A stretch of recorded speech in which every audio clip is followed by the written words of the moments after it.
Mayroong bagong update ngayon ang Dr. Vlogger na si Doc Willie Ong patungkol sa kanyang sarcoma cancer.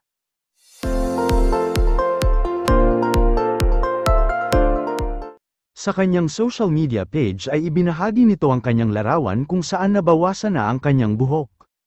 Ayon kay Doc Willie, katatapos lang niya ng unang round ng kanyang chemotherapy. Regarding my sarcoma diagnosis, my gut feeling is that it came from unnecessary bashing from troll farms and others. I have no risk factors for cancer. Hence, my bashing explanation is not really for me but for all the young generation of Filipinos who have mental health problems from unfounded criticisms thrown at them in social media. I really love the younger generation no matter who you are and who you choose. Truly, I love you as you are. God loves you, sabi ni Doc Willie.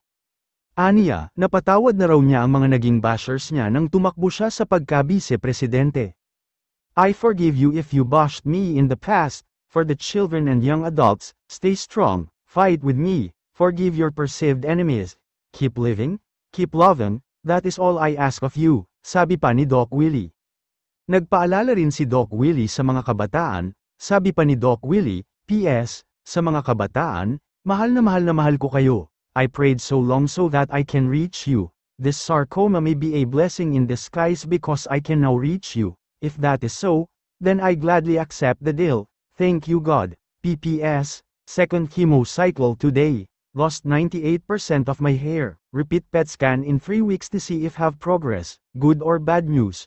Only God knows. I love you all.